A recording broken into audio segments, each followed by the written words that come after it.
broadcast of the Esports Tower Rumble in Valorant, broadcasting from the Boise State Esports Arena. Tonight, we will see who will claim the Valorant Rumble title. We have the Hammerheads waiting in the grand finals, so who will make their way through the lower bracket to join them? Well, I'm your host, Jacob Palmer, joined by Greg Smith. We will be covering all of the Valorant action for you tonight. So this is the first grand final that we have since the Summer Invitational. So a lot of new teams are playing, but familiar faces in those new teams. That's true. It's nice to be back into it and have this redemption-style feel with the double elimination tournament coming back. So good to be back on the table out of that Summer Invitational. And all series are going to be best of one. So even though that it's double elimination, these matches should be decided fairly quickly. We can actually see who's going to be competing tonight. As I said earlier, we have the Mammoths waiting in the Hammerheads waiting in the grand finals, whereas the Mammoths are going to be going up against the Gators in the lower bracket. So it's going to be the start of a long trek to see who can match the Hammerheads and who is going to take home the first championship of the fall 2022 season. But to do that, these teams are going to have to perform at their best, and to do so, we have Doc's Keys to the Game available to help them, and that's going to be to flank effectively, spend and peek wisely, count heads, call abilities, and of course, click heads. Those keys to the game are brought to you by Esports Tower. Score Pro advice at esportstower.com. Improve your game sense, improve your team play, and improve your performance under pressure. You'll get matched with great players and professional coaches to help you rank up. So we're going to be kicking off the night with the Mammoths and Gators facing off in our first round of the lower bracket. And to start things off tonight, we are going to be going to Breeze. Yeah, Breeze has been a pretty popular pick recently. We just got to see Optic play loud on it pretty recently, which is nice on the more global scene. But here in Esports Tower, people love Breeze just being able to have this open playground of a map to shoot on. Yeah, it always seems the stages always go through a very specific pattern of when it's first released, people don't exactly know what to do with it, and then it kind of comes into its own. And Breeze has come into that period where a lot of people love it, especially with agents as such as Chamber still being so popular despite nerfs. That's true, and even at its come out, it still is like carrying a lot of agents' popularity, like KO. We see KO pretty consistently on Breeze, and I'd love to see what our picks are for tonight if we get the chance. You don't see KO as often on all these other maps, but he's got a huge pick rate here on Breeze. Alrighty, we are ready to head into the first match of the night, Mammoths versus Gators, to see who is going to go on to the lower bracket finals and ultimately compete against the Hammerheads to claim the first championship of the Fall Esports Tower Valorant Rumble. Before we get into the match, also, we want to give a shout out to our friends at a Vitamin Shop. They have everything a gamer could need. Well, you're going to want to go to check them out for various products such as vitamins, sports supplements, and all sorts of things you can use to help perform at your best. So thank you to our friends at Vitamin Shop. Well, the Mammoths suffered a brutal loss to the Hammerheads in round 1 last week and want to turn things around in the lower bracket. So they want to be clawing back towards their rematch. And here we go. We're going to head into it. Mammoths are going to be on the left and Gators on the right as we head into our first round. Yeah, you said familiar faces. These guys are back at it for a solid game. And this is going to be starting off here with a tentative push with just a little bit more waiting as we wait for the ultimate strategies to be brought through. But this would be a good time also to talk about just the general strategy that we see with pistols. Actually, we'll get to that right after this match because we are heading right into it as he is going to be exchanging a few shots with Sunny across B. Wall's going to head up just defensively, and they might just try to push aggressively through B, but Sunny is waiting for them. It's a trade 1-for-1 between both teams, now down to 4 apiece. Yeah, it's an interesting spread. The Gators are kind of stuck here in the middle. They wanted to have an easy avenue into either A or B, pushing both of them, but they're feeling a little bit trapped. Going to go just further in, see if they can get a good feel. They got kind of bounced away at A.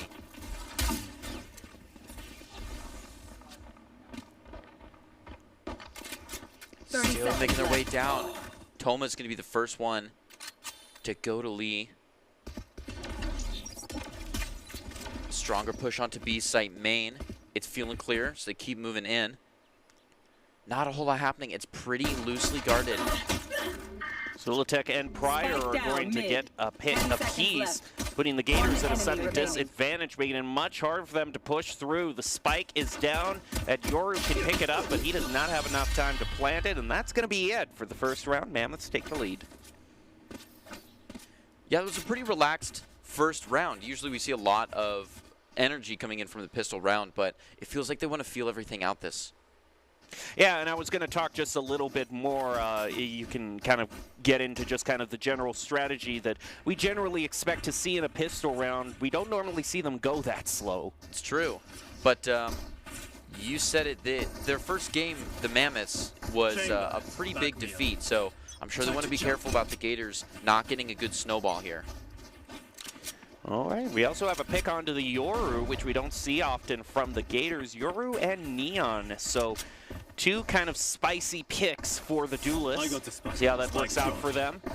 They're thinking once again about rinse and repeating, shooting towards B, but might decide to go around elbow, take the 2-on-1. Moonkeeper's going to get the pick onto Pryor, and now the Gators are off and running. It looks like we have a pretty big flank coming around from A, but there is a nice flank guard that's ready to watch. They're going to have first contact, but it goes down, so the flank continues. That alert kind of scatters up the Gators' positioning. They've got to send one back, and now there's only 3 pushing onto the B site, and it's a determined B site. They don't have a good option to switch now. So the entire Mammoth team is actually cycling back around to save for E, who's holding it down on site, gets one for free. They find a second one, extension coming in. That leaving the site and coming back on from the site really got him an extra point there. Now Shadow is the only one left, doesn't even have the spike, but has some time. The problem is the spike is dropped right after that archway. So all of the Mammoths can just cover every single possible angle. I don't think even with an Ares, though it is one of my favorite guns, I don't know if you can do it, especially from long range like that. That is going to go back over toward the Mammoths. And I gotta say, one of the things that I think was a huge player is Tom, their chamber. You can see here, they started out trying to go around elbow and then up through center, but Tom had already purchased a Marshall, and just one shot of that, just the audio cues sent them running back. It's nice to see that early Marshall and people just pushing for the op, especially when we have 2 chambers. I feel like we have a lot of distance plays ahead of us. Alrighty, down distance is going to be the name of the game as everyone gets their normal purchases in, but Mammoths are going to hold on to their round 2 picks just to try to get the bonus. Flash out is going to blind Zulatek, but it wears off, no real harm done. Tom is going to get the first pick with that Marshall. Master bites the dust. And he got a good look down the hallway there to see, I think, 3 different Gators players, so all the rotations are out, and it's game on A. We're seeing some people right underneath each other. Lexic in the storm. Now Pryor's turn to try to take a stance. It's not going to happen. Shadow pushing right ahead with that energy we would expect from that pick. Tom switching over to the Headhunter, tries to get the headshot, but he is stunned. But E with the flank off to the side, picks up a double, and Tom survives to get one. Despite things looking a little grim, it's going to be E trying to get the clutch. Might be able to half stick it here. The knife goes out, presence detected. Ooh, a little bit of a slow swing over there on the spray transfer, and it's not going to be enough. The Vandal's going to beat E, but a valiant effort by Mammoths. Yeah, I wish this was so close there.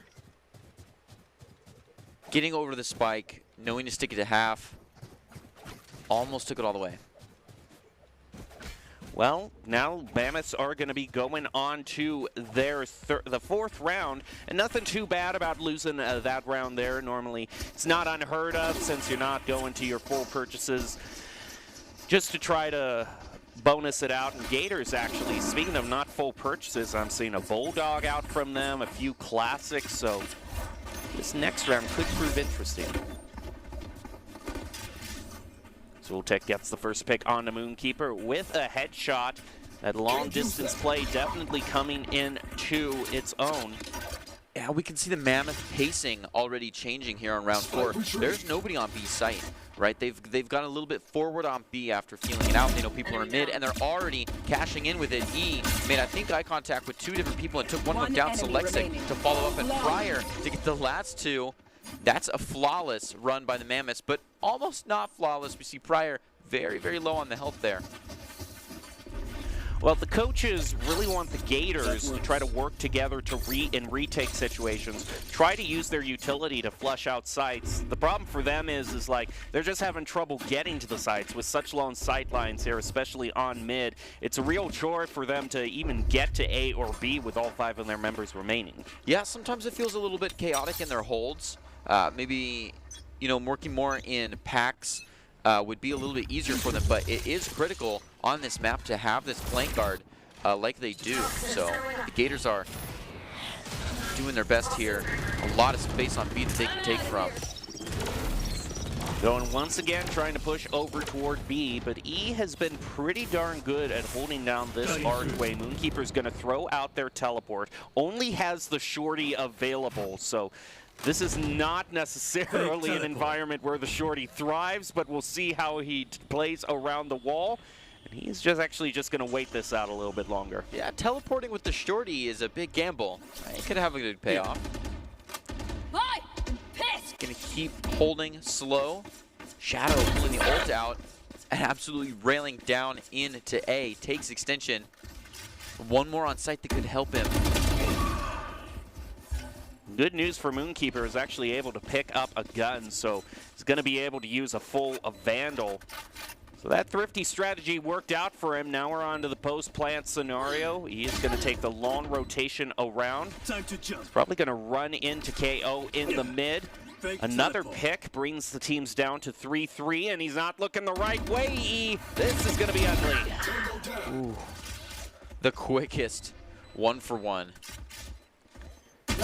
Wishes goes down as well to Pryor. This is risky position, especially since he has the op. That is an expensive gun to be going 1-on-2 with. He finds a way to get a pick onto 1. Can he get the 2? He does, and he clutches it out. Sunny Lee just dry picking with the op. Unreal, and walks away with it. That's huge for their econ now that we're looking at a 3-2. Absolutely. I would not have blamed him one bit if he had just teleported away, saved the op for a rainy day. But he found a way to make it work. That was very risky business, however. Alrighty, we're ready to head into the next match. And as we head into round 6, I believe, this is going to be the first time the Gators have to try to equalize this. They are going to be going into 3-3. And they have a good chance at doing it right now that they have that boost from, we saw them save quite a bit beforehand. They got that op that they're walking back over. Nice Fury ripped right off the bat to take out Sunny. There's that op drop. So which of the Gators are going to pick it up?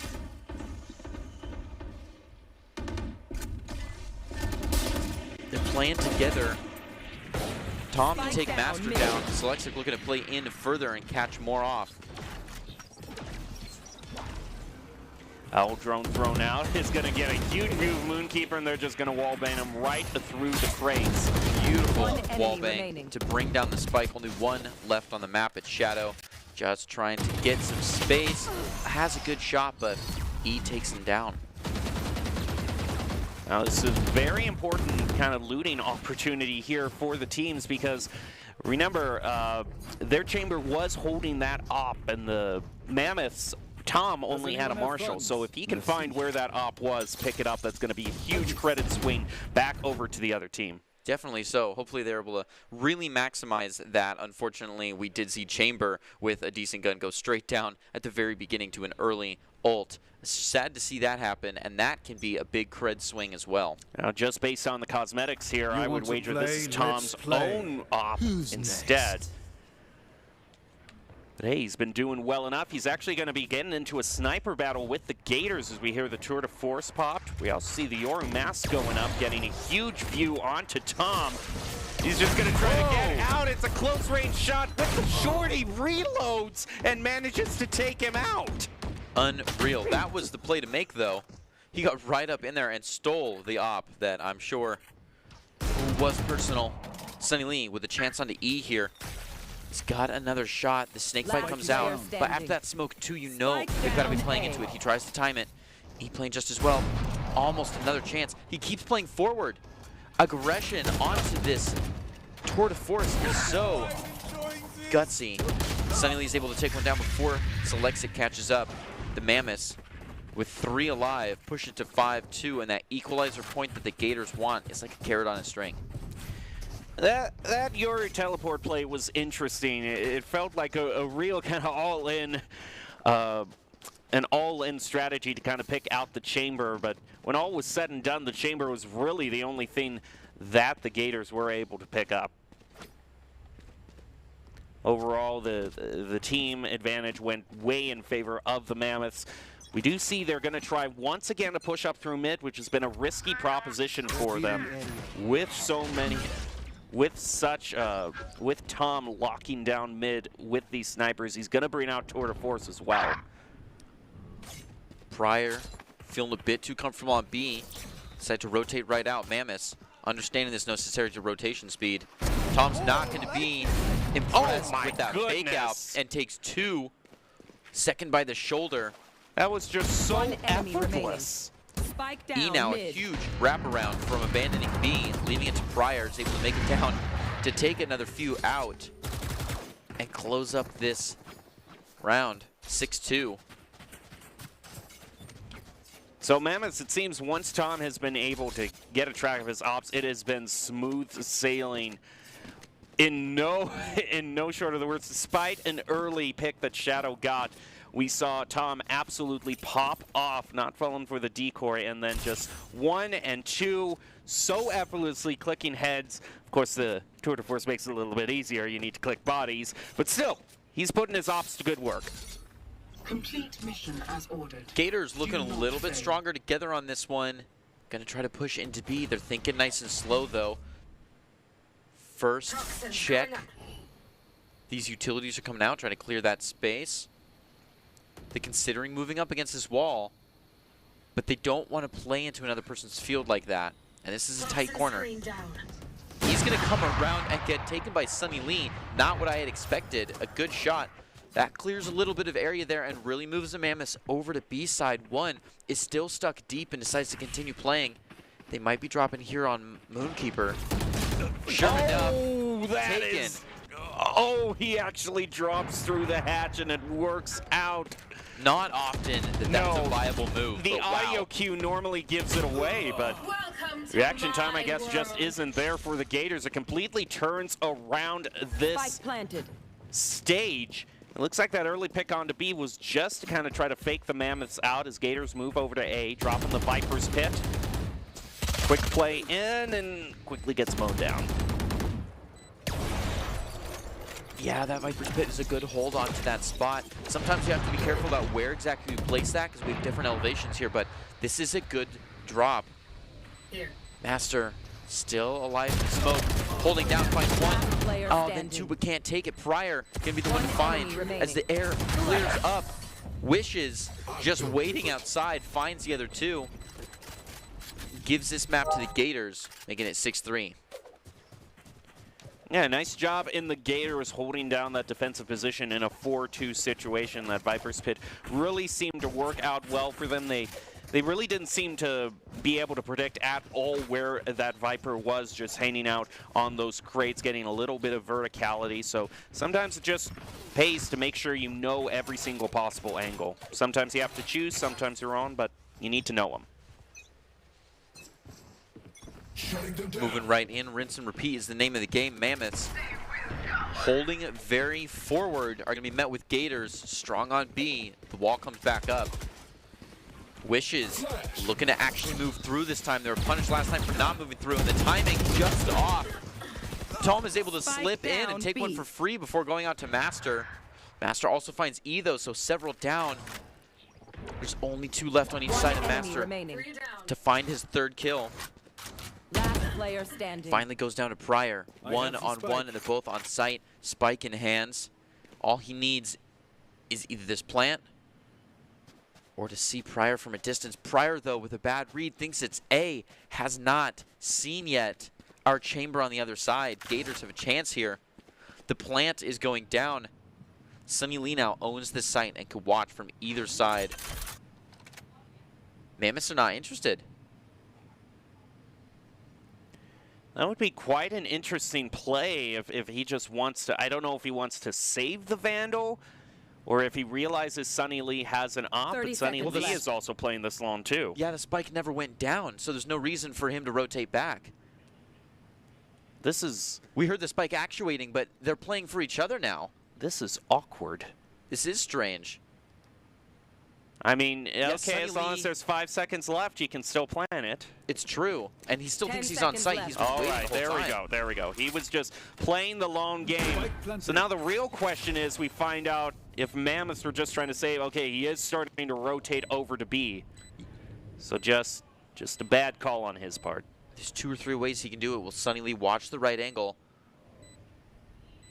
Oh, there's a last second change. Prior could be moving different. Area. Might even be expecting the Gator to come to him. But Sunny still strong on site. Still plenty of time on the spike. Both these players are choosing some odd Concentrate, angles. Sova. He's going to try to defuse, maybe just to bait out a wallbang toward the spike. Doesn't work. It's too low. You can't read where Sunny Lee is. And the spike is Sunny just Lee gonna plays go. the long game. What did I just see? That was That was the most awkward That Ring of the was- Rosie hide and seek. that was Props at least to Sunny Lee for not ego Need a peeking drop. with the op Thank and recognizing that he'll have to throw it away and win by time. I guess this is just what we see when someone dumps a whole vat of molasses across the field, because that was probably the slowest play I've ever seen. It ultimately just goes to the spike itself detonating. That technically is a win for the Gators. Yeah, and Sunny Lee definitely held out the clock until the last second, so I think he was hoping for that kind of gameplay there. This is a very spread hold. Master takes down this early flank attempt, which means B is wide open. Pryor takes a free 2, though, from a high angle. He's crazy. He's going to keep moving it. Hunter's Fury right onto the default. Must be feeling hot. Doesn't find anything, though. Shadow does take a kill and Wishes. Looking to make it on the board himself. Unfortunately, Selexic finds Shadow, so Wishes now kind of got to hold their own Last from this player angle until one standing. comes back around. It's not going to happen. Spike Selexic down A. to get the spike down and surrounded. Moonkeeper, not a lot of options. Now makes himself known. Tom is coming in to take care of business.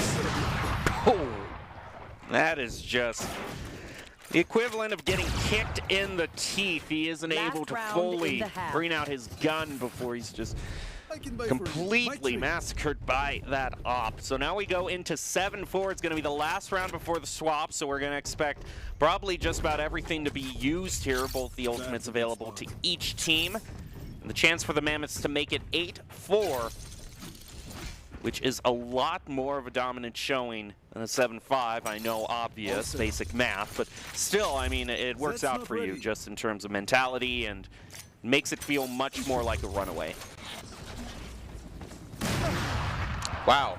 Shadow to be absolutely sent home after trying to run down their own utility there. E waiting where they usually do. A typical send around the side from Yoru. It's not going to be enough Spike to down. downplay this move in. One enemy Gators remaining. are absolutely shut down by the 3 Mammoths on site.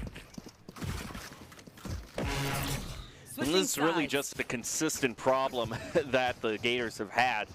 If Tom is watching over mid, that completely shuts down. Basically, with how wide mid is on this map, it's like half of the map being taken away from you. Yeah, and Pryor loves to sit atop his pedestal and just take away anyone walking around there.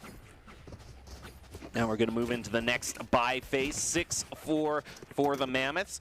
Sometimes we can just see teams, in terms of the offense, just really run away with it. If a team is feeling good, they can just all charge in a unit and plant the spike almost immediately. We've seen that happen many times. Yeah, and it definitely depends on how the Gators feel on rotating with this defense. Obviously, we're moving into the pistol round now, so it's going to be a little bit of a different pacing. Look at that Master right in the nest. Goes straight down. If anything, that was info. They know everyone's there, so the rotation comes right around. Gators are going to be on top of site fairly soon. Can the Mammoths plant ahead of time? It goes an uncontested plant down behind the wall. Moonkeeper's going to find Selexic only barely. They all flee the site now. It is Gator's turn to try to take this back. Mammoths have a pretty good post planned up. They have the wall that they can also use that's bound to be recharged. Sunny takes a pick onto Tom. That brings it down to 3-3, and they're going to play the long post plant game with the lineups and all the poison. Mammoths are going to make it so the Gators just can't touch the spike safely. Sunny going down to 8 health as Shadow takes out Extension. One enemy remaining. Ooh, Just wishes. one left for the Mammoths, but it is the one that can play the lineups. And they played it well, so they've just burned enough time off of the spike to take it. And it's going to go 9-4. Go, go. A beautiful clutch. Another good point for the Mammoths. So normally, I want to ask you a question. Do you often feel that in terms of the pistol rounds, because the first 2 rounds are so different than the others just in their general feel and strategy, do you normally think you see the rounds being split evenly 1-1, or do you think more often we see just one team, if they're in the groove, they take both? I feel like I usually see that kind of snowball effect, taking the both. And I have seen big turnarounds afterward because the pacing is so much different. And I've also seen it snowball so much further just because you've got that mentality and you have the momentum and you have the creds to back it. So those first 2 are important. If you can take that extra 1, don't give it up. Don't think that, you know, oh, they're just going to take their 2 for free and then we'll move in. Pryor, I like the choice here, using the Ares. That's already going to get a pick, and the Headhunter from Tom is going to pick up 2 more. Tom is on a rampage with a quad, and that puts the Mammoths effortlessly up to 10. Yeah, I think it's just usually simple kind of arithmetic in terms of the weapons being bought that leads to these, you know, first 2 rounds being picked. Team that wins the first round is able to get up to, you know, not quite the top tier weapons, but hey, an Ares or a Spectre is going to be great against a Classic, so that helps the Mammoths go into the double digits territory. It's going to take a lot more options away from the Gators in terms of what rounds they can eco. Needs back up. Yeah, we are down in double digits. An extra kind of pressure exists now. Mammoths going down to Wishes. KO feeling comfortable, moving up even. He's going to hold right behind the snake bite and no further. Ready, deep on this 50-50. They won't be able to get in far before choosing. Last player standing. And Sunny Lee to take a distance shot through the smoke. Shadow with a huge wraparound. Just playing ring around the rosy with Tom here before finally taking the man that stole the previous round. Like 4 kills in 20 seconds. I'm out of here. Well, with the bonus opportunity gone, Mammoths are going to no doubt head back into their full purchases. Also, not just available are the Vandals and Phantoms to them now, but because of that explosive start that Tom got off to in the first round with that quad, he already has the Tour de Force available to him. That's true. Yes, the ult economy is so tilted here with Tom taking his, you know, a showcase round for himself. You want to And play? he's going to put that to good use. Already brings out the Tour de Force. We're going to see kind of a defensive decoy head out by the Yoru, and already that Tour de Force takes out Master. Gators now left with less defending A. In fact, only this KO really has a big sight onto it as they set up the wall and move forward as a unit. Yeah, but Wishes has felt hot defending this site. He got 2 kills easy last round. He's looking for more. Almost took 1 more there. Smoke wall goes down. He finds one on the default. He's feeling good. Decides to pop the ult. Can he watch these 2 angles at once? He sees one. Contact on the second goes down. They're able to reply, though, so he is still revivable.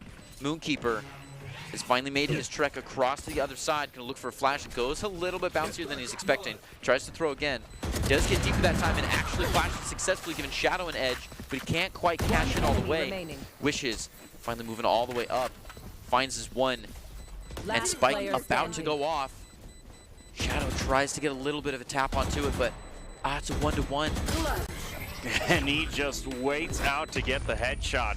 Takes out Shadow after all that firing. And I appreciate the thought behind the play, behind that KO ultimate. I mean, obviously, if you get it to hit everybody, not only are you just forcing them back to their base purchases, but you're taking that Tour de Force away from the chamber.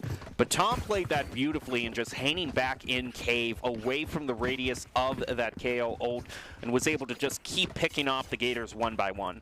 Yeah, just And that's not something you have Isolate and extend.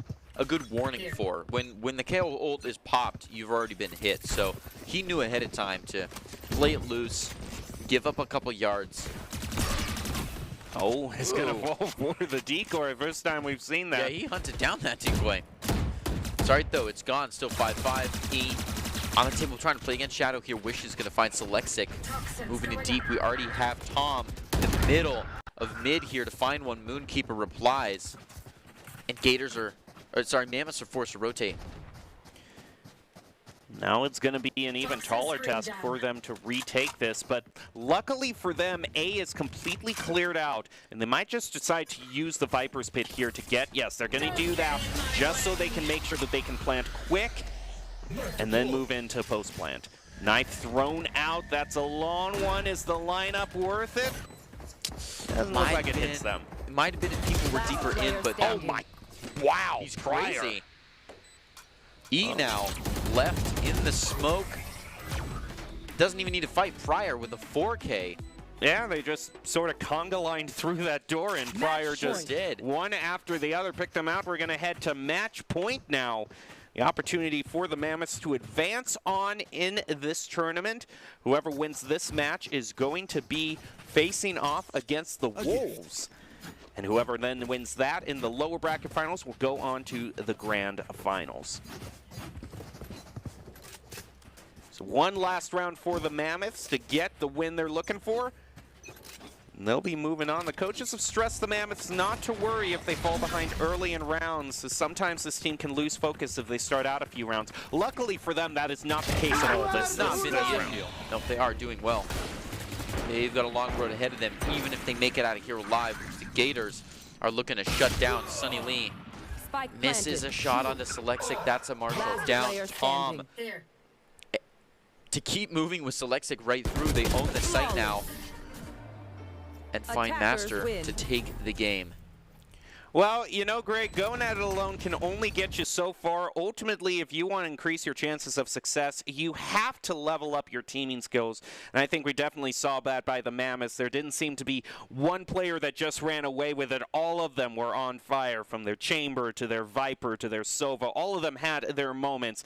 So you can see how talented these players are and how good they work as a team. Esports Tower takes the time to create teams of well-matched teammates. Shout out to Coach Halter, and for those of you who are watching who haven't checked out Esports Tower, you should.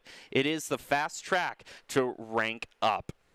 So overall, as we're ready to head into this next match of the Esports Tower, with the Mammoths moving on to the lower finals to take on the Wolves, do you have any final thoughts before we send it to break?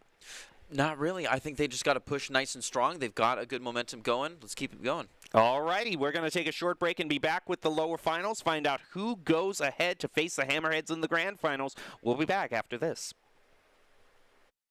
Protecting your customer journey from fraud is critical. According to industry analysts, Count's AI-driven platform is the leading solution. From account login to digital payments, Count is recognized for both its customer impact and technology excellence. Learn more at count.com.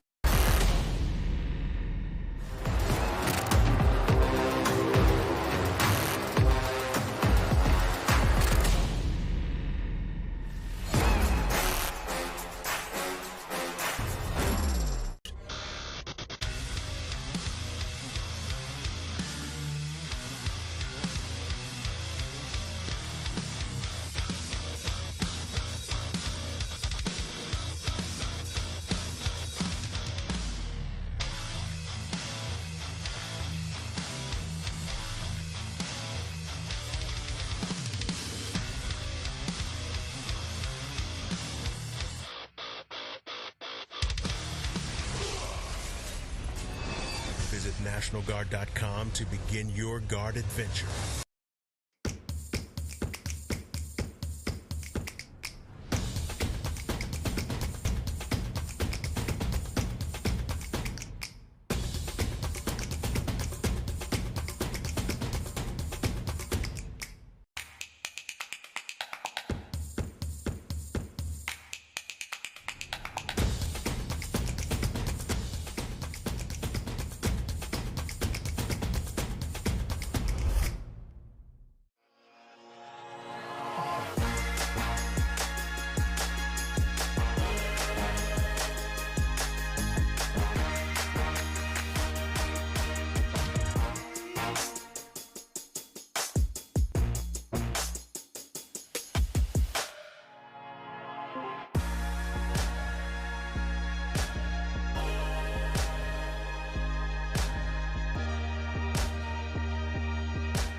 broadcast of the Esports Tower Rumble in Valorant, broadcasting from the Boise State Game Pants Esports Arena. We just saw the Mammoths take down the Gators and move on to the lower bracket finals. So now we'll see who is the ultimate victor in that match as the Mammoths go up against the Wolves. I'm your host, Jacob Palmer, joined by Greg Smith to call the action for you tonight. But before we get to the next match, we're going to take a short moment to congratulate all of the Esports Tower Club members who have graduated from the clubs and been offered scholarships across the country.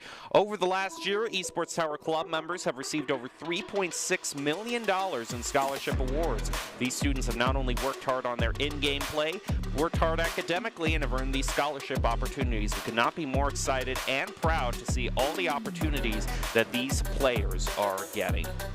I just love seeing that number keep going up, and it sure does. Yeah, it was 1.6 million, then 3.1 million, now it's up to 3.6 million. Just so many great careers that we have been able to help launch here at Esports Tower. But if you want to get in on that scholarship action, then ultimately you're going to have to play the game good. And how do you do that? Well, you follow Doc's keys to the game in Valorant. And that's to improve your game sense, flank effectively, spend and peek wisely, count cards and call abilities, and click heads. It's all brought to you by esportstower.com. Score Pro advice at esportstower.com. Improve your team play and improve your performance under pressure. You'll get matched with great players and professional coaches to help you rank up. Well, the lower finals are already underway. We actually are going to be joining in kind of in the midst of the action. I hear we're around round 5, so we'll get to that as soon as we can. Wolves versus Mammoths as we head over to Haven. Oh, and I love seeing Haven. I just love it. Every time. There's so much that can happen. There's so much that does happen. We've got all 3 sites available to us, and there's long distance play, there's short play. I hype it up every time. Alrighty, well, let's take a look at the stage itself. Haven, very unique in the fact that it's the only one in the game to have 3 points, a classic, an oldie, but a goodie. Before we get to that, we also just want to take a moment to shout out our sponsor, Vitamin Shop. Vitamin Shop has everything a gamer could need, so be sure to check them out, go to their website, and check out their latest products. Now as we are going to just take a quick look here and see some of the nice custom graphics that we have made, some of the nice Unreal Engine renders that we have had, and there we go. You can check out the QR code now and check out the Vitamin Shop's latest products. We're ready to head into this next round. We're going to be joining it mid-game, as I said earlier. Mammoths versus Wolves, so the coaches know that the Mammoths could get a win under their belt if this team can ride the momentum in the lower bracket. And speaking of momentum, they're already off to a great start. 4-0 lead. They sure are. I mean, just feeling strong. Looking at the creds we've got going now, fairly typical start. Seems pretty fair. It's all guns for everybody. It's a nice place to be able to jump right in. Head very strong. Blaze gets the opportunity to get right out of there. It's off to a good start. 2 Wolves already taking first heads. Mammoths to reply with 1. It's a nice push onto Banana here. They're owning the area and just playing nice and gentle with the spike. A few attempts at a wallbang, not going to find it before rotating back around, try to hit short here. It seems like Jet might be ready to accept, though. They definitely have a smoke out Tom doesn't know about. And Spike has made its way to double doors. If they play quiet, they could have this spike onto C, but the crowd's kind of divided. You know, there's not a lot of Mammoths to back up any play here. So they have to be sure with what they do. Teleport's ready. This Chamber's still keeping an eye onto A. The thing is, he's not going to find anyone there as he's actually trying to play around the other chamber, rotating back slowly. In Garage, we have just 1 member of the Mammoths, and just having these 2 players left really makes it difficult. It really 30 does. They're seconds almost left. on site, but Rezkin's already made his round. Decides to play long with it. This is the chance. The Mammoths considering a B push. Trying to play against some utility moving in prior. Giving himself away, has to play into it. Is taken by the side. Spike Emerald. down. C. 1 left. Tom's got to play into it. Can't quite find Emerald. Finding their second. He's going to take him down. No doubt, due to the good purchases the Wolves were able to get, they'll find themselves a little bit of footing. More importantly for them and their eco, be able to save that off that they purchased. Mammoths have won so many rounds, though, that I have no doubt they will be back with all of their Phantoms and Vandals that they could possibly want. Ready to head into round 6, and still a pretty hefty lead for the Mammoths, as Emerald is going to forego the purchases for this round and no doubt bring out the knives. And E could be up to some trickery here. He's bringing out the Judge. We like seeing the Judge. Hopefully, they take a tricky hold. Kinetic playing very aggressive. Might get a chance onto a hard. Push back on the C if Pryor doesn't shut them down absolutely first. Moving right in with that ultimate. And a second one to boost the Pit Viper following, holding them down. Good wallbang attempts here. At least playing a good intimidation defense to send everybody off the site. Now, how do they even rotate back in? The Wolves have a lot of options here. Atlas trying to make their way around, but Tom hunts down. I like that. Stay, watch past the Wolf and take out the Sky. That's pushed up a little bit too far. This is a tough position with the knives. Even going up against 3-1 is never going to be a good situation, and Rezkin is unable. He is able to take one off Tom, though, which I appreciate. But I'm actually kind of surprised that Solexic was the one holding the op there and not Tom. I am just so impressed with the way the Mammoths moved onto that site. You talked about this last time. We've seen attack teams be able to move right in and set up camp. That's a good spot. I mean, they just shut down the area, and Wolves did not have a lot of good chances. Well, talk about things going from fast to faster. Mammoths are now going to bring out the tour de force. So are the Wolves. So we could have some very interesting chamber duels if they both position in the same spot. Avian already takes out Sulexic, and Extension also bites the dust. Spike down mid. Rough position for them. I mean, they just jumped out into Courtyard and got annihilated for it. They've dropped the spike in a horrible place as well. I mean, Kinetic has been consistent there, though. We've seen the last couple rounds, they just keep moving up into B mid right that. Just like straight across the grass, hop into the window. It was just bound to happen eventually. They'd want to go for it, and Kinetic would be down with the system. Bo1 is going to find Pryor, but it's not even going to matter. Kinetic just kind of uses the Q of the Bo1 to know where the Mammoth is. One shot with the tour de force. I don't know if he can pick up two, maybe another, and just take one away from them. But overall, Wolves clawing their way back. Kinetic with a 4K that round. Everybody really does just take their turn dominating sometimes.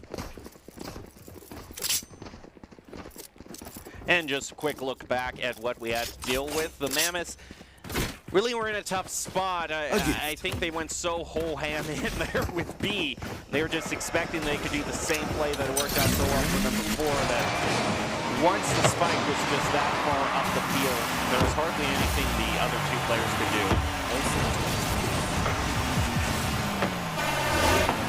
As we move forward, Tom is going to take out Avian. Also seeing the Hawks thrown out onto point. Solexic also takes care of Atlas, and now the Mammoths basically just changed everything back in a complete 180. They have gotten the plant down nice and fast. Now can just play the post plan. Emerald trying on a flank. Chamber actually plays around him with the teleport. That is some sneaky play. Ooh, Kinetic does take one more at the last alive, though. That's a lot of info. They're able to close in on him, but a closed group is exactly what Kinetic is looking for, hoping to find one, finds it at quite a distance. Tom with the advantage there takes it. It feels like the Mammoths just need one ult to absolutely take over a site. They just feel so comfortable on the attack with one ult in the pocket. And we're still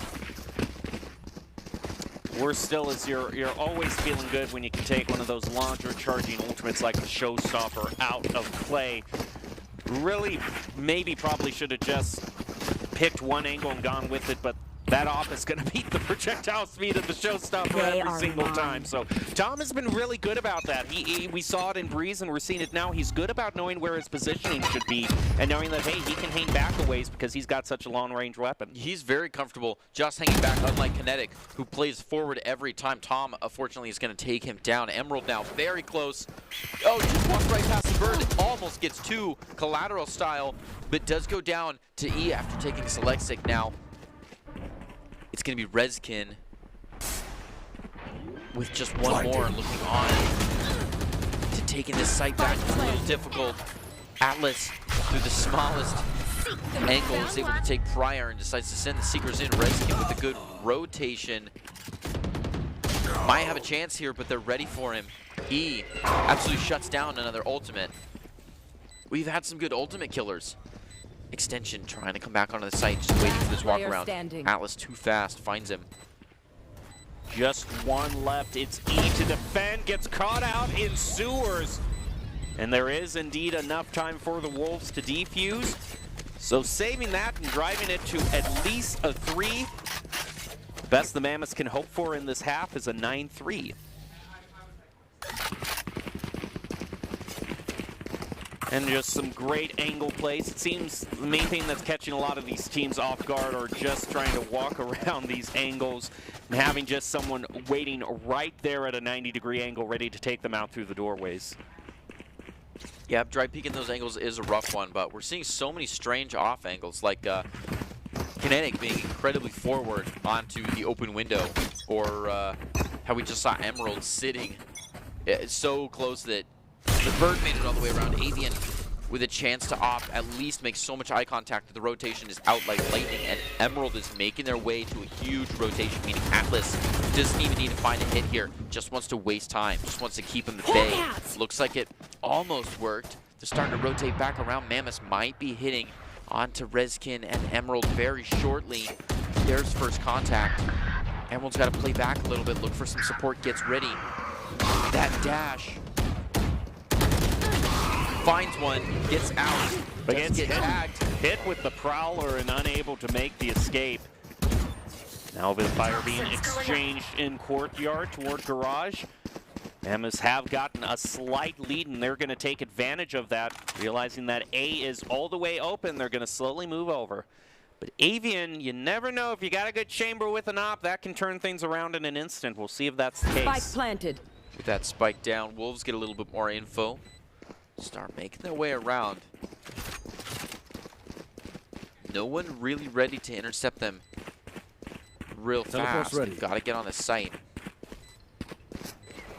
Avian seriously considering heaven here. Sits up the TP.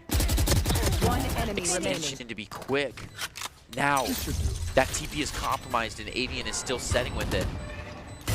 It's a risky situation, too. He can't get away to save, but he gets away there with a headshot. Can he take the 2-on-1? He runs in to the snake bite, and that's going to force him away to just save. Ooh, and that's, One enemy remaining. oh, whoa. That is a bone-dry peak. I might as well be in the Sahara Desert. That was so dry. That was ridiculous. And look at this right here. He shoots him by muscle memory. After hitting that operator click, immediately teleports. But he was teleporting into the danger. If he had missed that op click, he was gone. Then he gets up onto some arbitrary architecture That here works. and takes the driest walk around we've seen today. Alrighty, That's a 7 good and spot. 3. Mammoths look to be regaining their momentum. Speaking of good off plays, they're going to be bringing back out their tour de force. You want to Ooh, play? It's another Let's big play. aggression onto the op here. Oh, nice and slow is not the pace for that walk. Avian takes a free one and walks it all the way back to where he was standing. And Mammoth just can't hold that. They've got to make a rotation once caught off guard. Kinetic, again, the king of the grass, sends another one home. Emerald loves trying to get back around, find a flank, a couple One knives enemy dropped. remaining. Kinetic going to be on the receiving side of the push. No smoke without Bo1. E, though, able to hold their ground. Impressive, at least for a little bit before Emerald goes close with the knives. And the Wolves, each of them had their own job there and Last executed round it well. before the switch. So now just one more round before we swap, and the Mammoths are going to be looking to have 2 ultimates, so they have the slight advantage as sure as that economy goes.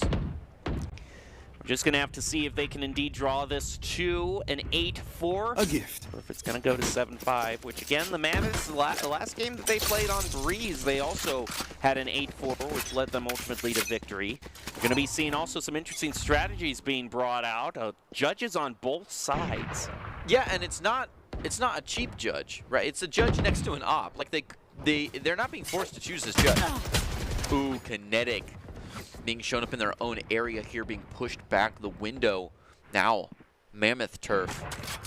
We do have Emerald very close though, comfortable watching that A and someone on the other side. However, that's the spike that he's holding. We could see Spike go down pretty soon here if Emerald plays correct, but they're not ready for it. They walk right around, and that judge gets all of its worth out. But they're going to hold the judge. They keep playing it. They send straight into A, and no one's ready for it. Rezkin now reeling, sprinting back to A, trying to drop all of their utility. E does get hit with the paranoia and is not at the greatest distance for it. And we're going to have a judge battle. Ooh. And it goes in favor of E, clearing out the point. Puts down the Viper's Pit to block off the sidelines and immediately starts planting. Wow, but he's planting so close to the entrance. Takes 2 more with the judge. Gonna ride this all the way to the end and ace with the judge. No plant, soloed the site. Absolutely ridiculous. That Switching is sides. how you do it. And I love the slow play here, realizing, well, okay, that Omen's going to be so far away, so I'm just going to let him come to me. And I don't think Omen got the info from that first kill. Like, I don't think Omen knew that he was playing against the judge in that smoke. Ridiculous. Absolutely gorgeous. We're ready to head into round 13.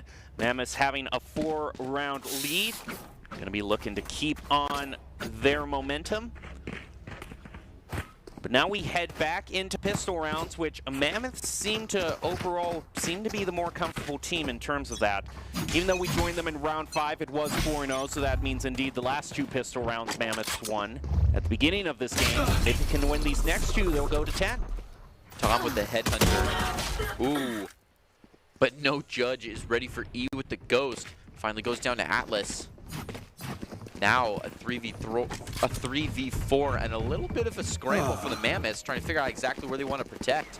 Rezkin is holding the window there. He wasn't the one with the spike, but this A rotation making it feel like they might not want to play into the Mammoths' hands like that. Rezkin to get back a slight advantage for the Wolves. One enemy remaining. With the reload, Rezkin finds a dirty one onto Tom. Just owning this area has made it all the way back to spawn, giving him nice space to play on the ideal area prior. Spike A planted. chance to plant a few people there, but kind of gets ganged up on. Rezkin comes in the one to find it with another 4K.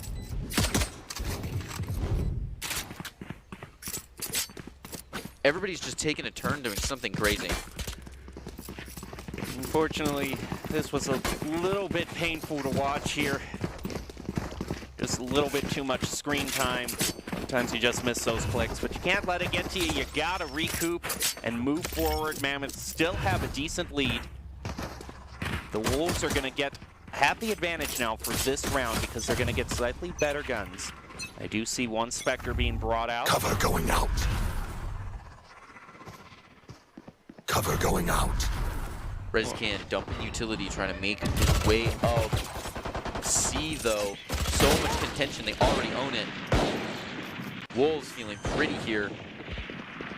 Rezkin still in the center. Spike planted. Considering a nice little backstab here, we may see something impressive. Rezkin to take 2, sure enough.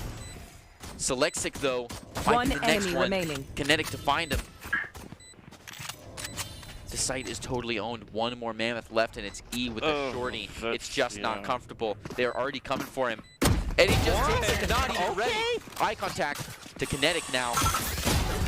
Straight past it. Almost went crazy, but did have a backup in the window, ready for that with a little bit more distance. I appreciate that. I don't think that the Wolves are necessarily given enough respect to E. They just kind of walked into that. And when you're in a situation where you have a 4-on-1 like that, All you need is just a few picks against the other team. Put enough dent in their eco, make sure they can't bonus. And I gotta say, even though the Wolves won that one, the Mammoths have set themselves up pretty for a win this round. Definitely incredible credit to E to play uphill like that. In the face of danger, jump over a boom bot. I've never tried that. That was move. E is gonna just be firing with the Odin. I appreciate it. Through garage, there are a lot of people there, and this race is so fast, she just dashes right past it. Matrix style, walks right around the bullets and pushes E out of their own garage. Wolves now all in the garage, sitting on top of the Mammoths. So much utility in that window, an absolute definition of pinch point Tom. A good angle onto Avian, almost takes him down to no health. This is intense. There's more map to play, guys. We don't have to stand on top of each other. Tom coming around now. One enemy Knows remaining. exactly where they're at. Doesn't need a thread, a single pixel. Just plays that head. Oh, he hasn't.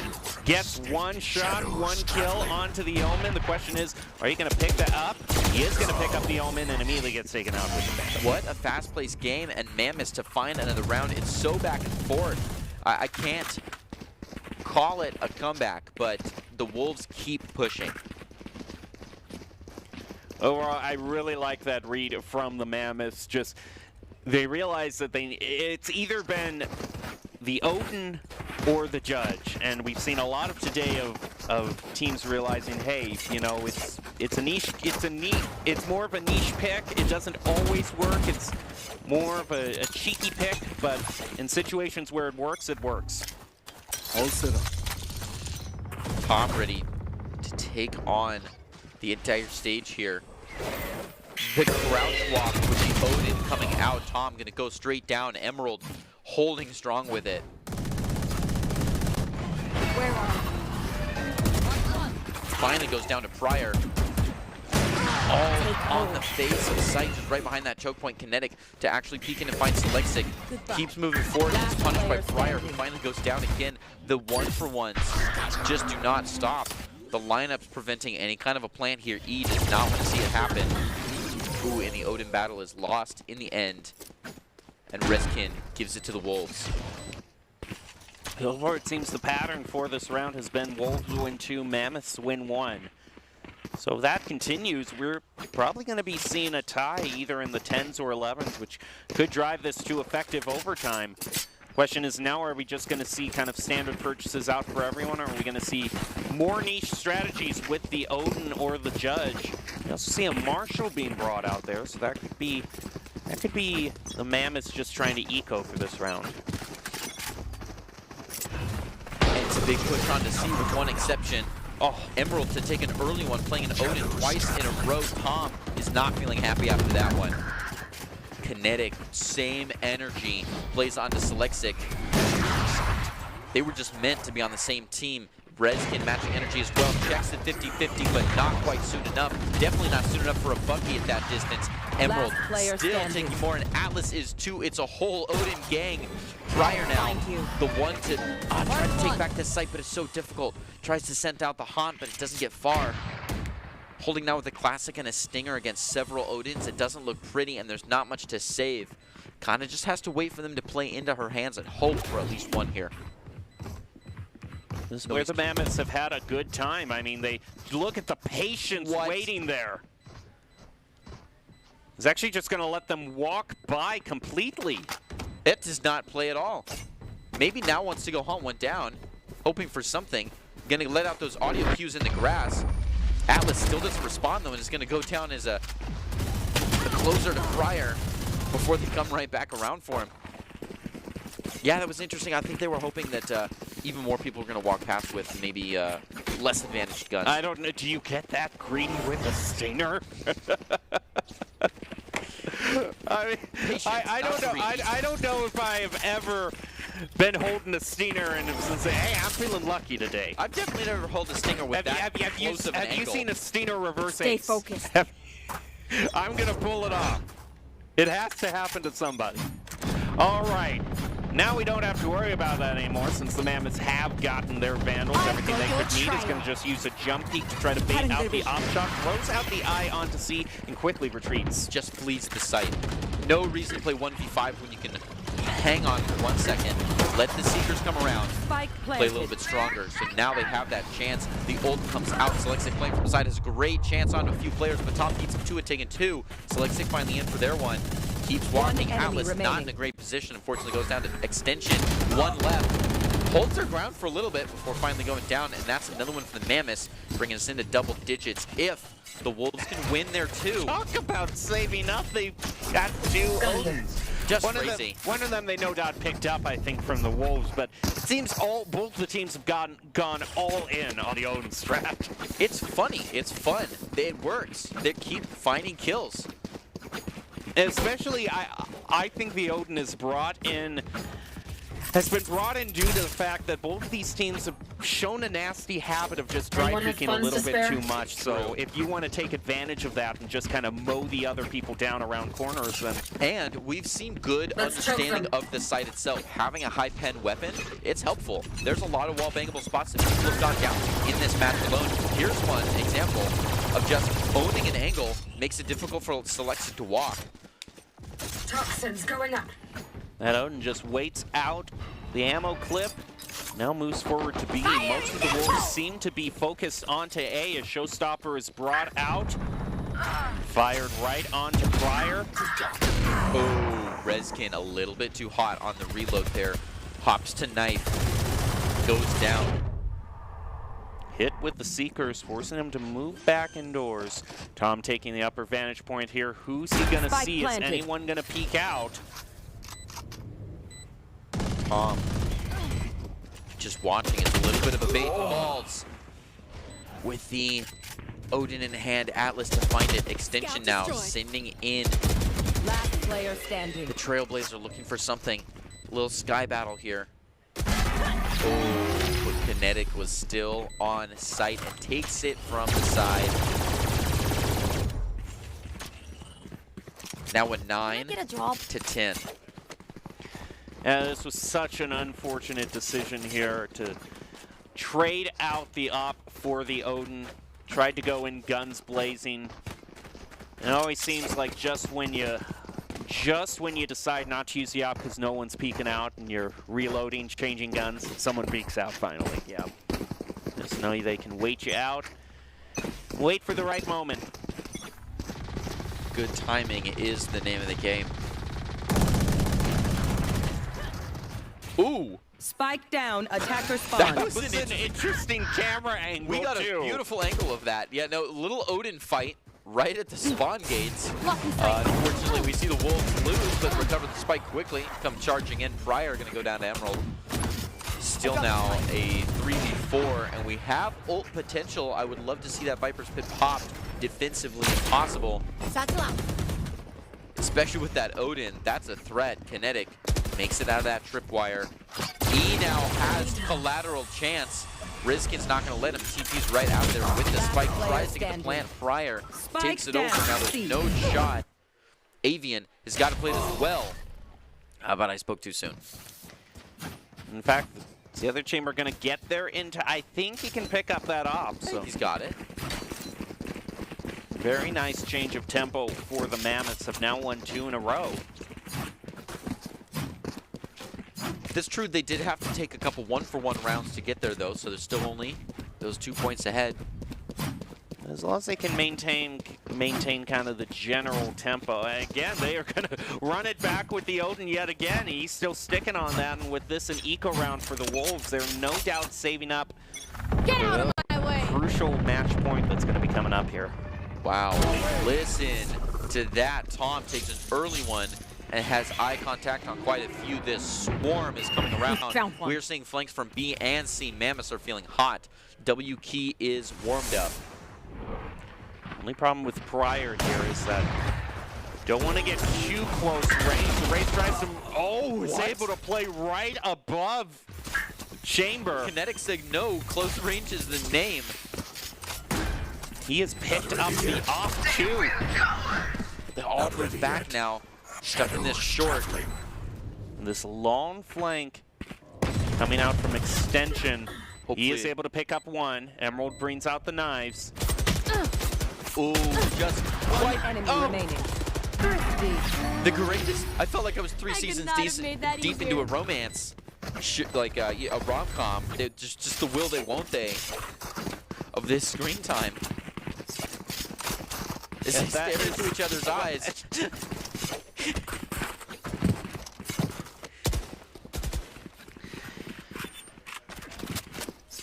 That's a lot of screen time. Alrighty. Alright, we're moving into round 22. Mammoths lead 1-0. Here we go. They got to be careful, though. Emerald is going to take the peek around, just try to snipe them out. And so Lexic is just going to try to... Looks like he's trying to jump peek, is able to at least jiggle peek around that, drive out, bring out one shot from the op. Ooh. Now that dash is expended also, the opping becomes a bit more of a risky proposition for Emerald. Yeah, that get out of jail free card that Jet usually has in the back pocket. Now after that recent nerf, a little more difficult to hold all day. It does take the orb though, trying to get back those knives in the next 3 rounds. Emerald's also holding a shorty. Hoping maybe the game will change pace a little bit, but this round may be close to over unless the Mammoths can play very well. Extension takes one down. Spike is just already up and is being watched so well. Extension finds another, one at a time, just making the rounds. They are playing together and they're doing well to the back of C now. Emerald tries to get a better angle. One enemy remaining. Off. Kinetic takes them both out. Well, we've made it to effective overtime now. Any team that wants to win is going to have to win by 2 rounds in a row if they want to claim it.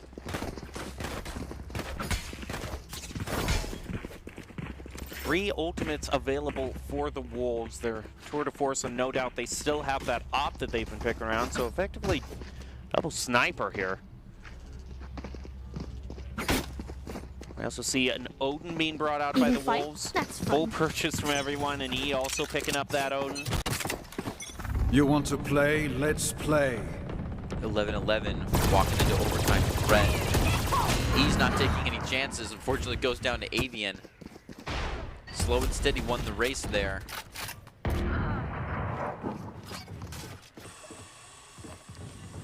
Combat thrown out. Avian turns around to just quickly pick up Selexic. Now just one left for the Mammoths as the Wolves go into match point. Oh, Extension blind and jumping with the knife as everybody shoots at his feet. Match point. Well, the Wolves really want a chance at a rematch versus the Hammerheads because they think they can win the battle in the grand finals.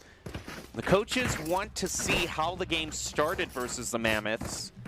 Were the Wolves looking too far ahead, just hoping they got to the Hammerheads, or focusing on the game at hand? I'd have to say with starting out 4 rounds behind and the Mammoths at such a big lead, the Wolves have definitely turned the tables and staged a major comeback story.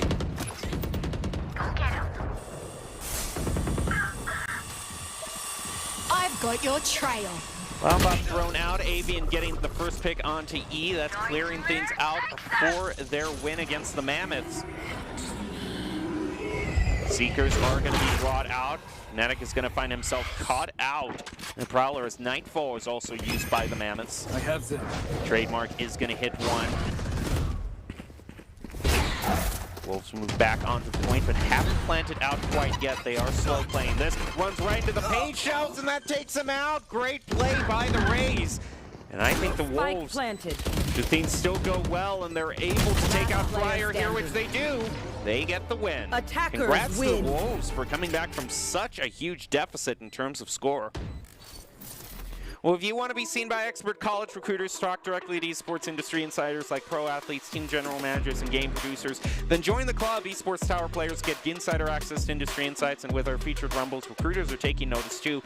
It's a great way to soar exposure if you're looking to start your path to pro or land a collegiate scholarship. Will the Wolves take down the Mammoths and we'll get a rematch with the Hammerheads in the grand finals? So who will ultimately get the victory?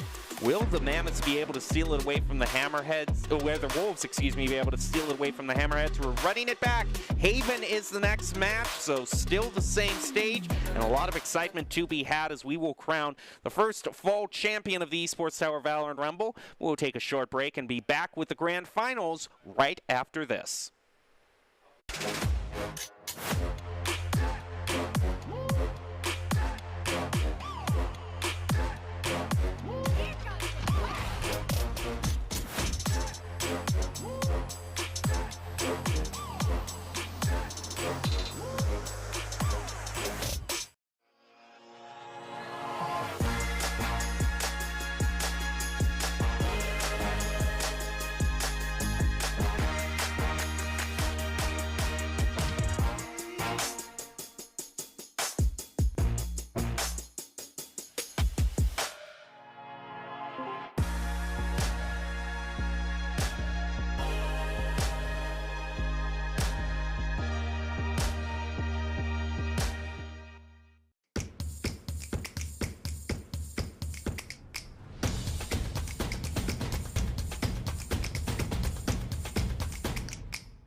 Protecting your customer journey from fraud is critical. According to industry analysts, Count's AI-driven platform is the leading solution. From account login to digital payments, Count is recognized for both its customer impact and technology excellence. Learn more at count.com.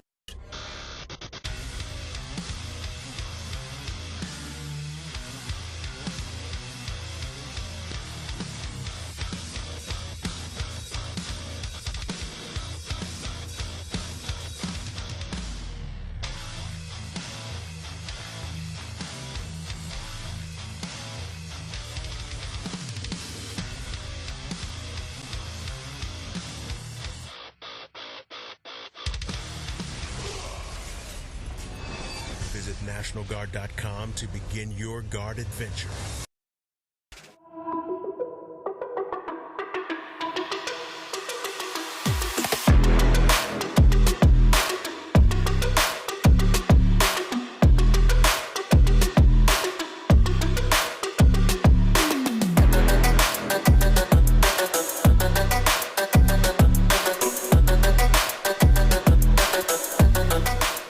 Welcome back to this week's broadcast of the Esports Tower Rumble and Valorant, broadcasting it from the Boise State Game Pants Esports Arena. It's time for our grand finals, a rematch between the Hammerheads and the Wolves. Who will take home the title? I'm your host, Jacob Palmer, joined by Greg Smith, calling all the action for you today. And now that we have seen the Wolves being able to take down the Hammerheads, which were off to a really good start, they'll get their chance to rematch against the team that took them down, the Hammerheads. They were able to beat the Mammoths, excuse me, in the lower bracket finals. Now they have moved back up to the grand finals. And what are you expecting? Because we're going back to Haven, so are we going to see any similar gameplay to what we saw last round? I sure hope so, and I think they do too. You know, if it worked last time, might work again. And what took those Mammoths down after successful several games was energy, I think. If they can keep playing with that pace, if they can keep being able to respond that quickly to what the Hammerheads have to give them, I think they can take this one just like they took the last one. Well, to perform the best, they are going to have to take into account all the advice given to them, and some of that advice is in the form of Doc's keys to the game in Valorant, and that's to flank efficiently, spend and peek wisely, count cards and call abilities, and click heads. It's brought to you by Esports Tower. Improve your game sense, improve your team play, and improve your performance under pressure. You'll get matched with great players and professional coaches to help you rank up. The Wolves and the Hammerheads have a rematch in our grand finals. See the Wolves. We started out tonight with the Mammoths going up against the Gators. The Mammoths won that to go up against the Wolves, but they were taken down because the Wolves staged a major comeback on Haven. So now they're going to have to face up against the team that beat them in the winners finals. We'll see if the Wolves can turn it around as we're ready to head back into Haven. Let's see how things turn out in the final match of the night. Now, keep in mind, yeah, the Wolves had a little detour match there to play that we just got to see, but for the Hammerheads' perspective, these are back-to-back. And one more time before we get to the game, we want to give a shout out to our sponsors at Vitamin Shop, having everything a gamer can need. You can scan the QR code now to check out their latest products. And another bit of appreciation from some of this great custom rendering that we see here of Ascent, which we're not going to see today since we're actually going over to Haven. But overall, I have seen more Odins than I have ever thought I would possibly see in one sitting in that second match. We might see one or two more here in the grand finals. So let's get into the action and see how it's going to turn out. Hopefully someday we'll just be able to go into Valorant settings and just, RTX on. Yes, that'll that be the edge. Valorant with RTX on.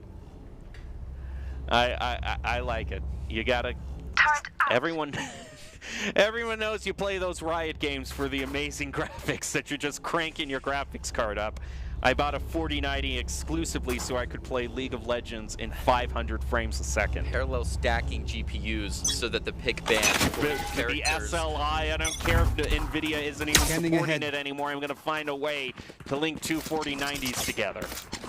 Take flight. Alrighty, as we actually get into the match, Hammerheads are going to be defending first as Wolves move in. Going to be moving through the smoke, wasting no time. A dash through, and it's going to end up with just a lot of trades back and forth, down to 3-3 for both teams. A lot of firing back and forth between Reskin, but Ifan is able to win that fight, and the Hammerheads now just have one left to pick off. Yeah, it's Avian again. Play nice and slow this time. He's going to try a little Reign of Terror action. Playing from above. Going to find one, but a lot of info goes out when that happens. One single smoke, and suddenly he doesn't have a lot of options. He may jump through on this. He's going to wait it out and play actually back down the stairs just for a little peek. Make sure they're not coming up on him. But no, they are staying nice and strong. Problem is here is that he has to walk all the way across the point to pick up that spike. Really? And Hammerheads are just waiting for him. Yeah, he's got a better chance of just taking all the kills here. He knows they've got to be held. A quick switch round does find one, but no chance of a good spray transfer there. Not with the Ghost. There's no spray to transfer. So, goes down one player alive to get 1 point for the Hammerheads. A good start. Well, a lot of the Hammerheads have been focusing this week on practicing maps outside of Pearl and Breeze. The coaches expected those to be banned early in the grand finals, so we'll see if Haven was indeed one of the maps that they were choosing to start out on. Turret out.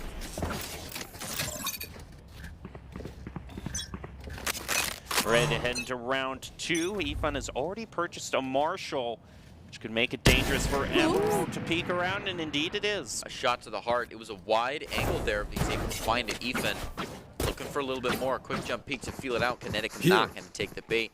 Quick rotate around. With the play of the game right here in double doors. Avian moving strong in, nice and loud. So they're actually going to start sending out some utility. Even with the shot from this side, does not find anything. It's going to be Kjonen to find Avian. That gets hit with a little bit of chip damage, taking him down to half health. Let's go from bad to worse for the Wolves as the Cats and K get their picks. The Hammerheads moving on. Not looking like they are losing any momentum whatsoever. No, Kjonen strong with a 3K there. Momentum is in his favor. We're ready to head into the next round. This is going to be the bonus round for the Hammerheads, so they're going to keep a hold of the guns they have purchased thus far and just try to push the Avalanche even farther in terms of their credit advantage. This is the best time that the Wolves have to put a dent into the Hammerheads.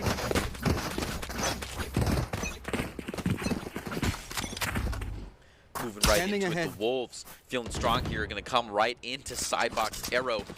Does get shut down, gives off a little info. Those rotations coming out with the Deploying Hammerheads, and they're feeling a little bit hot here. Going to send 2 around to the flank, or at least consider it. This entry utility coming on strong. The Wolves trying to take this site. It's empty, so they find it pretty quickly. Dart coming from above. He's got a long time to wait through this smoke. And the Wolves are just sitting pretty. Hammerheads again managed to take one away from the Wolves, but they're quickly taken care of by Atlas with a triple on the Vandal. Hammerheads just have 2 left.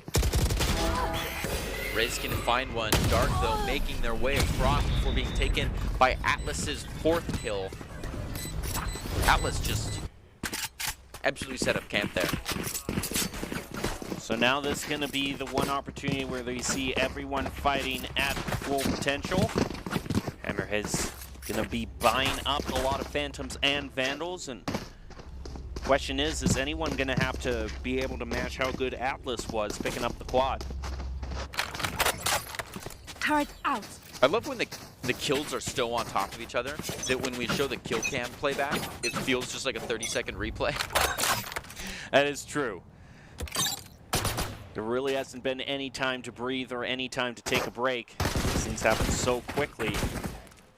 The jump peek there, they're trying to time it out. A little bit of extra shot. Emerald trying to find something. First shot, Ethan to find Kinetic. Ooh. And they keep playing back on the Emerald. Ethan here feeling strong. He's got a new angle to watch, though. As a little bit of pressure feels onto those double doors. Placing swarm grenade. Avian finds an Cats. Turret down. Their turret's going to be taken out and teleport over to B. Wolves changing their focus really quickly here. It seems to be working out for them as they're able to eliminate E-Fun. Oh, Avian just barely stepped outside that smoke. I've got your Kejon has been waiting, and he just keeps doing it. That Omen is so fun to play. They're in an awkward position. They have to move through this doorway, but Omen smoked it off, and they don't have too much time to rotate over, so they might be trying to feel out Barrage and see if they can rotate back over to C, but they're going to take a full rotation back over to A. And it's a correct call, as only one of the Hammerheads seems to be aware of it. Their Sova's rotating over up to the high ground. Call goes out that they are planting on A. Hawk out. Blinded. The Dart is going to get their location revealed. So they're hanging out under heaven. Yeah, and they just pre-aim their guns. The crosshair placement is right on point, and the Hammerheads take back around, moving to 3-1. Yeah, once they already know where you are, you know they're going to close on you pretty quickly, and if you're going to try to get out of there with any utility, it's got to be fast. 3-1. Hammerhead's moving right along. A little bit less game fatigue as they're playing just their 3rd map. Still undefeated here on a rematch against the Wolves. We might see a very quick peek here. Off into lobby. Wolves seem to be rethinking that, and now going to be moving back over towards courtyard. Oh, but look at this hold by Cats, very forward. Gets right out of there and runs C, actually. A lot of C running. It's a whole rotation. Emerald now trying to play into it. Avian's going to find Ethan. Kejon right on top. The rain of terror from above to find 2. The weather is not good in box. Emerald now leaving the Wolves to rotate out of there. A little too much pressure on C. They take Spike and skedaddle. Rotating slowly up. Avian only has the headhunter, and if he doesn't check this angle or respect it, yep, there it was. It was a slow motion train wreck, and I saw every second of it. Now Cat's going to be taking a few peeks here through Garage. Kinetic is actually not going to take that route, but he gets flanked off from the side by Cybo. Just 1 left for the Wolves. It's going to be a tough plant indeed. Almost gets taken by the shock dart. Already moving him down to half health. Not that the op needed any help. Now Hammerheads win and go to 4-1. And the beauty of that dart was not just a little bit of damage it did, but it pushes him off the angle. So instead of being able to multitask these 2 angles, he now has to peek onto 2 people. He was just playing an uphill battle there and was taken down. A 4-1. Look at this ult economy. Hammerheads could really have a huge drop round if the Wolves ever try to turn around here. Looks like we might actually have a bit of a pause being brought out, a bit of a tech pause to see what happens as just see if everyone's doing all right, fix any issues that need to be fixed. In fact, we might have had a disconnect there, so. Yeah, we do have a disconnect. We'll just have to wait for Kinetic to reconnect, move our way forward. And now as we wait for the match to conclude, what do you think is the main thing that the Wolves can do to turn things around? They've only managed to find 1 victory against the Hammerheads thus far, only 1 round. It's true. Hopefully they use this tech pause as a tack pause as well and start playing together, play maybe with a little bit different pacing, faster some places, slower in others. I think if they could bring back, you know, I'm all in support of the energy that we saw last match, and I would love to see that continue on. What would you change about the way that the Wolves are playing? That's the thing, is that I think if there's one thing that the Wolves need to watch out for, it's the thing that's plagued them in the last game as well, which is just making sure that they get the peaks that they want, don't too carelessly peek around corners, because the Hammerheads have shown that they're just as good and accurate a team that they'll punish you if you dry peek at all. They got to make sure that their positioning is good, and the Hammerheads, again, this is going to be a further uphill battle. As the Hammerheads, like you said earlier, Greg, have such a huge lead in terms of ultimate economy. Atlas getting that plant out, Keijonen considering a little bit of utility to walk right forward. Killjoy is going to be placed down by the Hammerheads, keep them off of the point, or at least try to clear it out as they move on to Defuse. They're going to be able to catch Emerald out in the retreat. The Defuse is going to come through. I think they're going to at least half stick it. I don't think they can full stick it. Are you kidding me? They indeed do. And Hammerheads go to 5-1.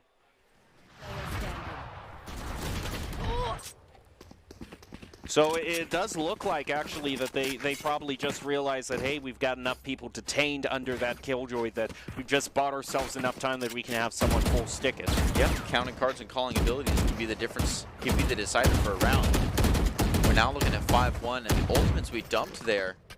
I mean, KJ ult came out, we had knives. The Omen got a nice TP in there. Now Wolves have the ult advantage. Revealing area. Cybo sending out the typicals, not going to find anybody. They are poised right behind and don't shoot it down. So Hammerhead placement doesn't feel bad. They do have a spike leaning B. Wolves are just playing nice and slow. It's a big pace change. They're going to consider a walk on a C. Hammerheads, though, unwavering. Thing is, for the first time, C is really kind of open. They got to just choose, again, this is what plaguing the Wolves so much, is they've got to make sure that they take, at least try to get that angle. They're going to send out the dog and be able to force the jet away so they don't fall victim to that close hold. Ooh. Kinetic had a good chance there, but the Hammerheads dissipate after hearing that call. Rizkin looking to make contact with Dark here as the spike goes down. Last player standing. He isn't even checking the flank route from behind. And Cats takes 2 in a row and has just an easy walk right to the spike. One of the team members spots an off, no doubt going to be picked up by the Hammerheads. It's going to make this an even tougher round for the Wolves as they head into probably an eco of ecos. Everything's diffused. Hammerheads now are up to a 5-round lead, probably the biggest lead that we have seen thus far from a team today. They're going to pass that off to the Jet, purchase a Vandal for themselves. Yeah, you're right. The games have been fairly tight. We haven't seen anything bigger than an 8-4 at half. So Hammerheads could really just turn everything around, and upset the pace. I think the most that we've seen is 4 or 5 round leads because we started out the second 4-0. round in round 5, yeah, with the 4-0. You want to play? Let's play. Get out of my way! Wolves playing together now, save for one person to watch it long.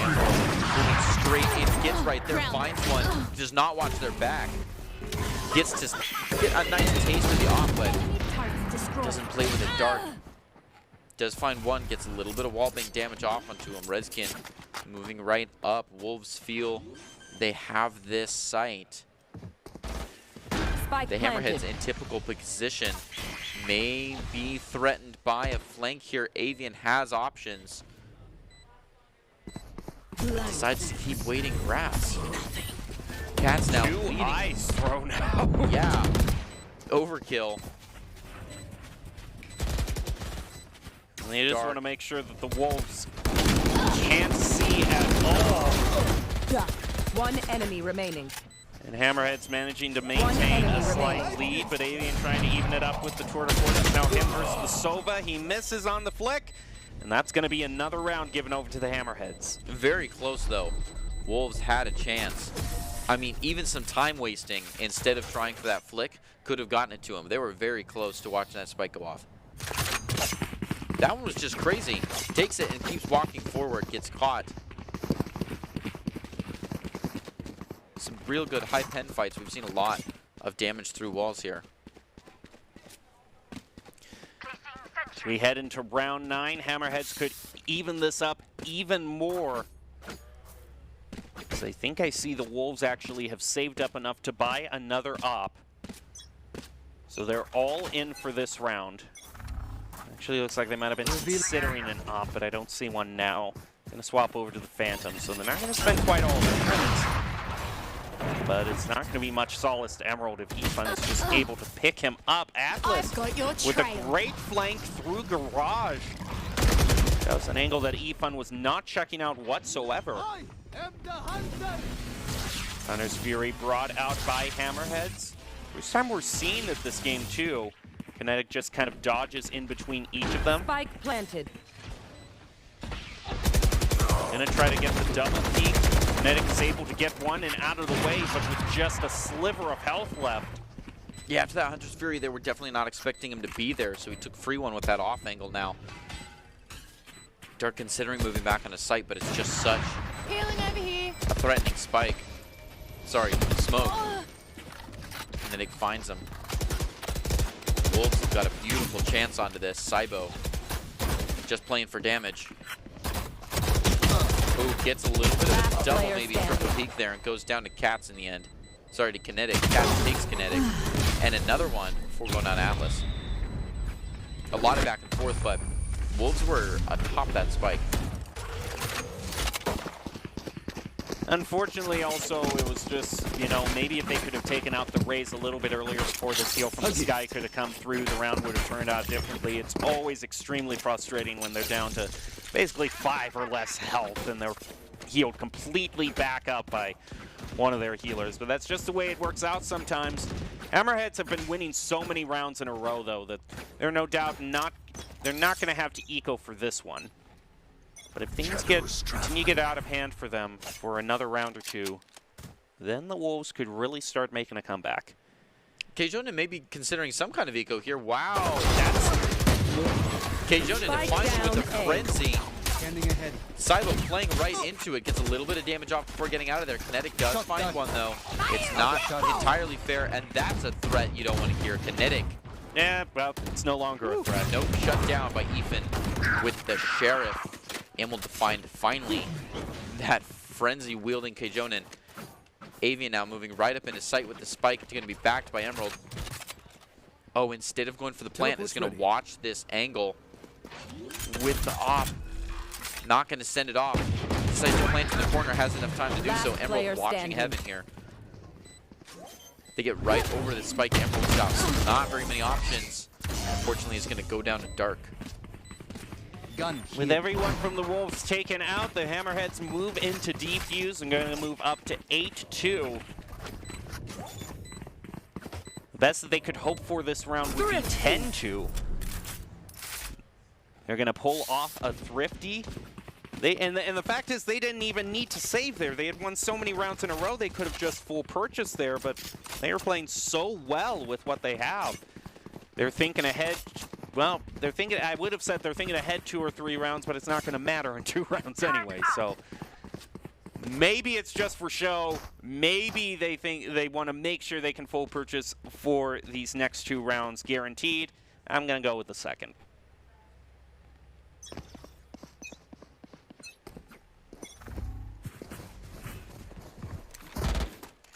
You see a bit of a tentative push up through Courtyard.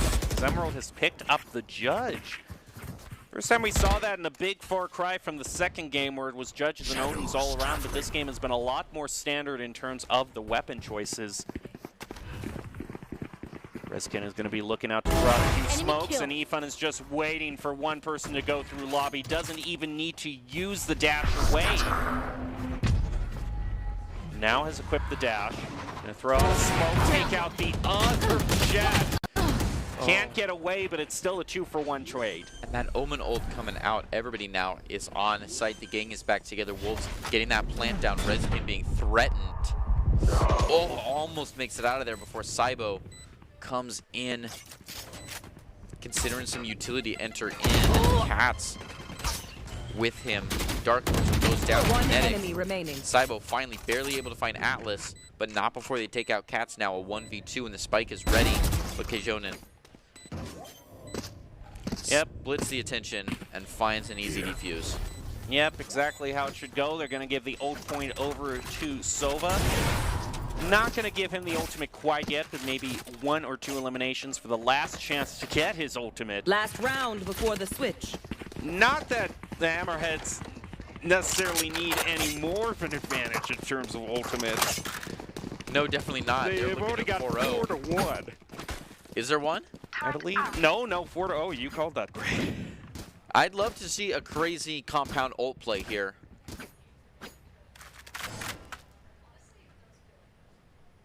Because basically at this point, if Hammerheads are going to win this and then win the next 2 pistol rounds, that already places them at match point before the game can really even settle in the second half. So a win here would definitely be a final bit of comfort for the Hammerheads. It doesn't even look like they have to use too many of their ultimates because Efun has been so effective on this op. They might as well, though. Efun decides to trade the op in for some knives. Takes a fast one, sees another. He's crazy. He goes aggro on the next one. And switches to a shorty for the shorty for the quad. That crazy. is 2. So hot. That is, oh, whoa. No one else Switching gets a chance. sides. Another 2 ops were called and they were irrelevant. They did not have to use any of their other ultimates. Efun has just been the MVP of the game. Another shot, a right click, and then finishing off with the shorty. All the style.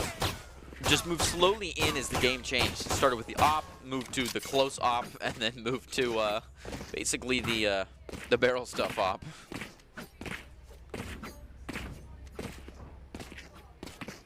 Ten seconds left before the Hammerheads start their first few rounds on attack, and when we see a team that has been facing has a lot of momentum in their direction and they're feeling comfortable, they are actually, I was going to say they can all push together as a unit, but all of the Hammerheads are split up, taking a peek onto every single point here. They're going to be moving, it looks like they're thinking more about moving toward A. There's only one member of the Hammerheads watching over. It's Avian on this Headhunter. Has purchased 4 bullets, but it's just going to get smoked off and makes his life much, much harder.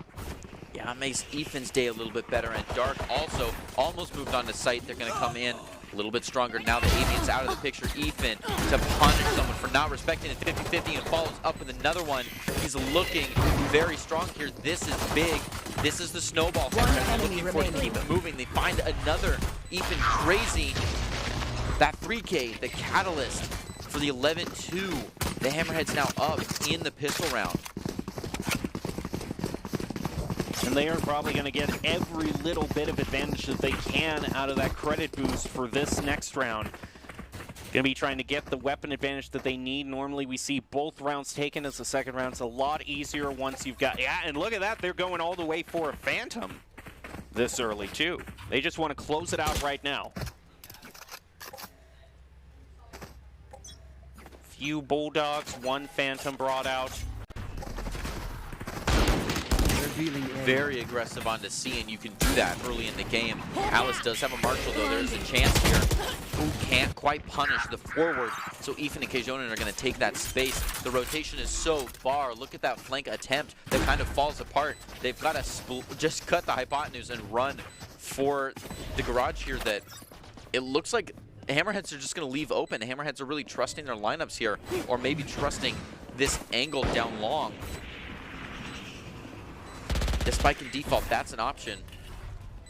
Emerald now considering moving on that one-way smoke. Dangerous.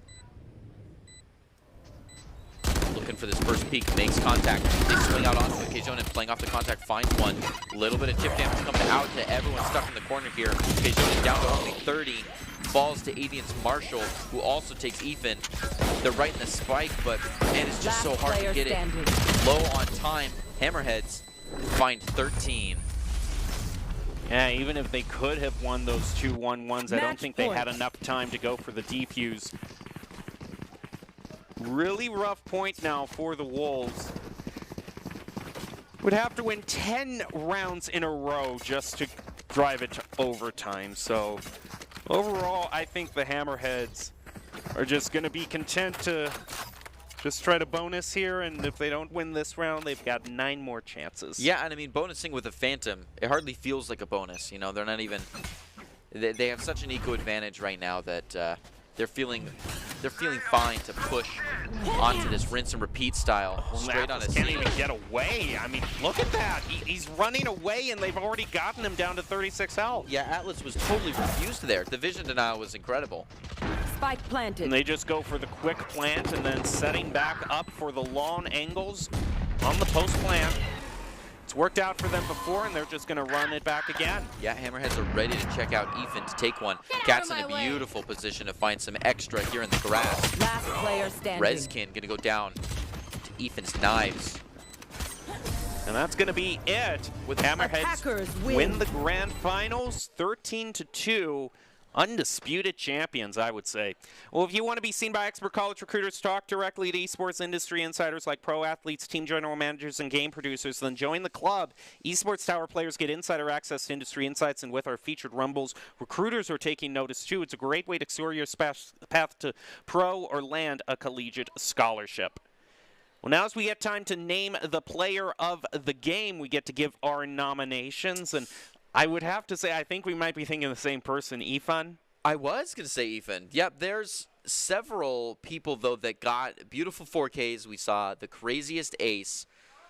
Let's see what we've got. We're actually going to have a trio be brought out here to give us options on who might be play of the game. E is going to be the first nomination.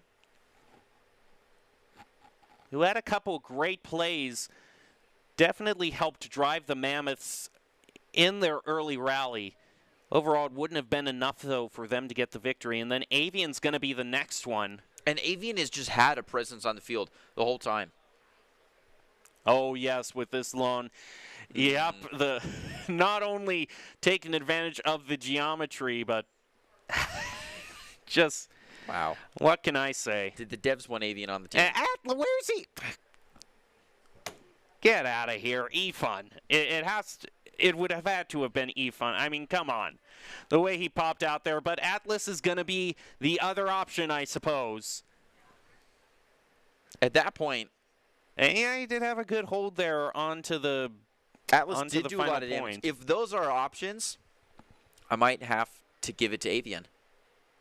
Avian. Yeah, I'm going to go with Atlas instead because I think the Mammoths got taken down so early that it probably wouldn't have worked out for them. But nope, they're going to give it to E instead. So E is the player of the game. Had some great plays for the Mammoths, no doubt. Yep, a lot of value to the team. Great job thus far, was able to stand up in situations where it didn't seem like he'd be able to turn it around, but he managed to trade 2 for 1 in a lot of clutch situations, and overall was a great asset to the Mammoths. Well, the play of the game is brought to you by Idaho Central Credit Union, who believes a great player makes a team more successful, just like Idaho Central's helping members achieve financial success. E is going to be the Idaho Central Credit Union player of the game. Well, Greg, as we prepare to close out this match, do you have any final big takeaways? It's not over till it's over. We saw a huge turnaround, and then we saw potential for turnaround get absolutely smashed. So just keep playing forward. The Hammerheads win the title in the grand finals to take down the Wolves. Congratulations to all of our teams for a fantastic Rumble and a great play all around. Well, that's going to do it for us today. You are going to want to tune in next week, Monday, for 6 p.m. Eastern Standard Time for another Rumble and more teams looking to take that championship spot. That's going to do it for us tonight, though. We hope you have a good one.